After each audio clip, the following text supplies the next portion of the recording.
Champions Cup Sunday games. It's about to say Monday games because they are on Monday my time. But yeah, there's 4 games going to be played. One of them has already been called off, and that's Northampton's trip to play Racing.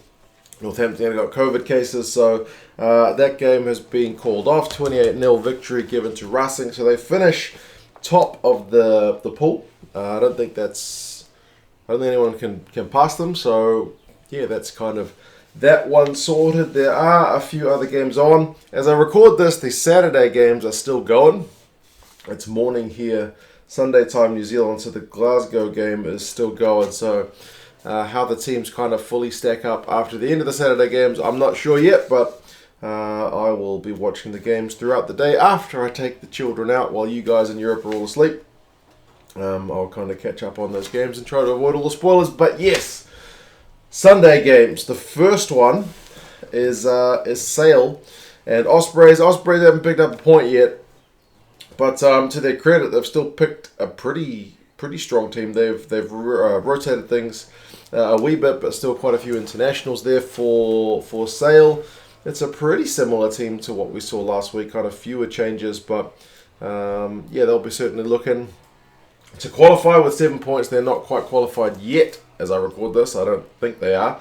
But yeah, we'll kind of see if they're able to. They should at home be able to kind of get that qualification assured.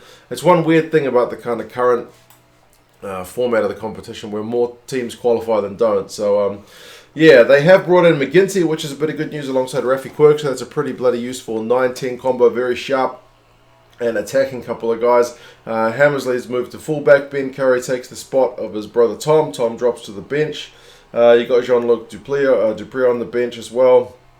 Dan gets a start. Johnny Ross is captain. So yeah, it's very much the same side, the same front row of Rod Ashman and Shunat as last week. So yeah, it's a pretty tidy looking SALe side, to be fair. Ospreys have given Nicky Smith a start this week.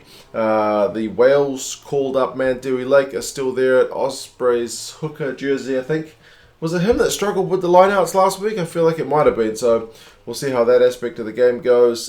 Josh Thomas is getting a crack at 10. Michael Collins into the midfield from the bench.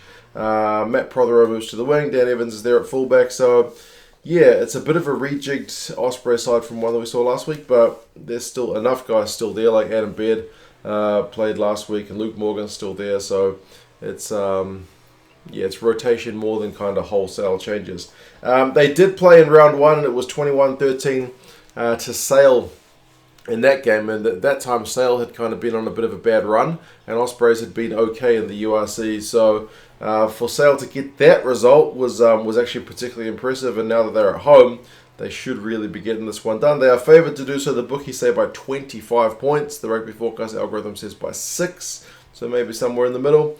It's at the AJ Bell. It's a 1 o'clock kickoff. French referee Pierre Bousset. So we'll kind of see how that one plays out. You guys reckon SALe by a bundle, or can Ospreys with their rotated side show us something different? You guys let me know what you reckon. The second one, which is Stade Francais and Connacht. Connacht have already qualified with their 8 points, which is good news for them, but obviously they'll be wanting to try and finish as high as they can. Stade Francais are on 2 points. As I record this, I think 2 points is still doable, but it may not be by the time the Saturday results are in, so I kind of have to wait and see. I'm trying to avoid spoilers, so I haven't seen it yet. But yeah, I look at the Stade Francais side, and they've brought in a few internationals, and it looks like they're trying to keep their hopes alive, but it's sometimes kind of hard to tell where the priorities lie in terms of whether they're focusing on Europe or focusing on the top 14. They have got Laumape at 13, which is something we saw from him last week, but they've brought in Gabriaga in the second row. Makalu is in at 7. Tolu Latu, the Wallaby international, is in there at hooker, up from the bench. Alo Emil is there at tight head, also up from the bench. Nico Sanchez is still there. So yeah, for mine, it looks like a pretty strong looking Stade Francais side.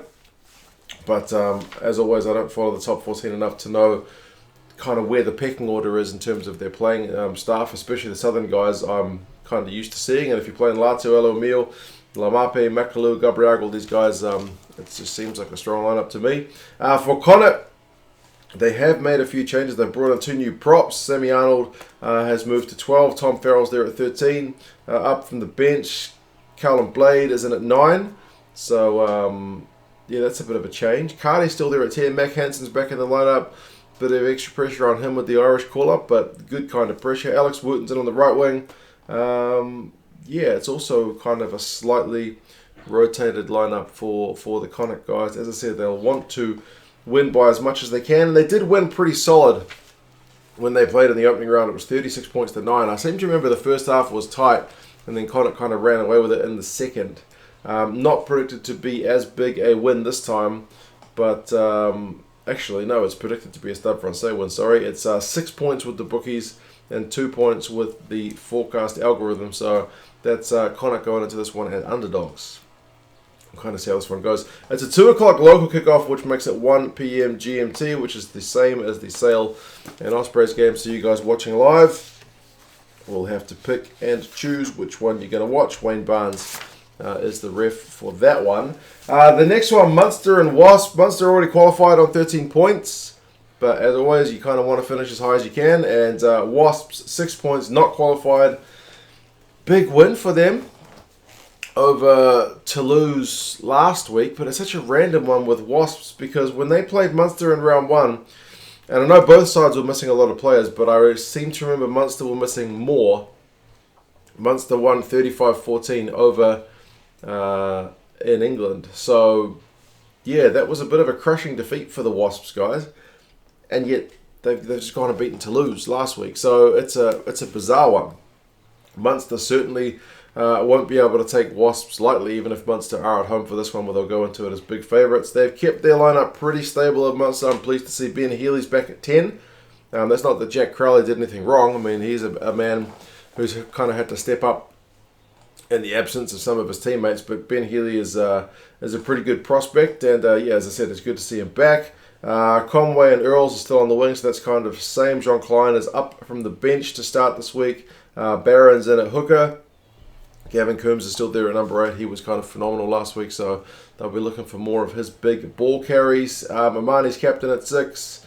Zebo's on the bench. Craig Casey's on the bench. Faneem Wycherley's on the bench. So, yeah, it's a pretty tough looking Munster lineup. They should really be going to get a victory here at home.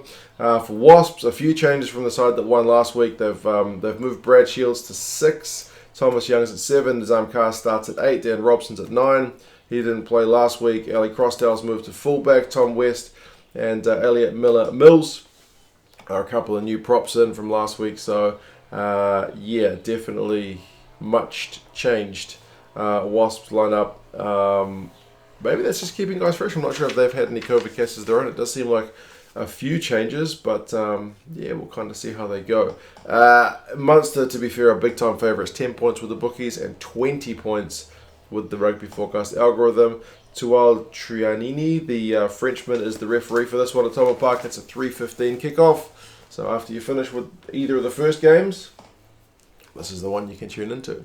The last one is Montpellier and Exeter. Now, Montpellier, holy moly, did they get a hiding last week. And they've made, I think, needed changes because it was embarrassing last week that you can't be conceding almost 90 points in a Champions Cup game. That's ridiculous. So they've picked a lineup which I think is more what we would be looking to see. Like, I know a fair few, even though I don't really follow top 14, I know some of the guys that play for Montpellier, and a lot more of those names are in the lineup this week. So you got Foleta, Paenga, Mosa, and Hawas in the front row, so that's a bit more formidable than what we saw last week. Willems is back into the side. Janse van Rensburg starts at 6. Kamara is back in at 7.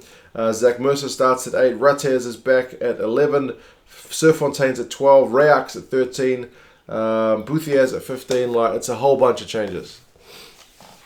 Much stronger side than the team that got an absolute embarrassing hiding last week. So, yeah, that'll be, I'm sure, pleasing for Montpellier fans. I guess if you're in front of your home crowd, you can't just put out a second string lineup. So Exeter, who are on 10 points and haven't yet qualified, as I record this video, they've got a bit of work cut out for them, but they are still favourites. They've got a pretty similar side from last week. Sam Nixon's coming at tight head, and Sean O'Brien's coming at 12. The other guys seem to be all pretty much the same. Hogg still at 15. Cowan Dickey's at hooker. He's captain. Sam Simmons is at 8. His brother's at 10. So it's kind of a typical Exeter lineup that you're very much used to seeing. And they won 42-6 in round 1. But as I said, Montpellier has kind of been prone to picking less than full strength teams in this competition thus far. I think this lineup we've seen from them. So only 3 points with the bookies for Exeter. So it's predicted to be a pretty tight one. And 8 points with the algorithm. So it's a 6:30 local kickoff, which makes it 5:30 GMT. So it's the late game of the 4. And on paper anyway, maybe this and the Connacht Stade Francais game seem to be kind of the tightest ones. So Frank Murphy's the ref for that one. We'll see how that one plays out. So yeah, 4 games on. I still need to catch up on all the Saturday games, which are largely done. As I said, the Glasgow game's on right now. I need to go catch up on it and then take my children out for the day and then come back home in the evening and then watch all the games that have been played throughout the day. But anyway, you guys let me know your thoughts on these games. And yeah, I guess I'll talk to you guys again soon. See you later.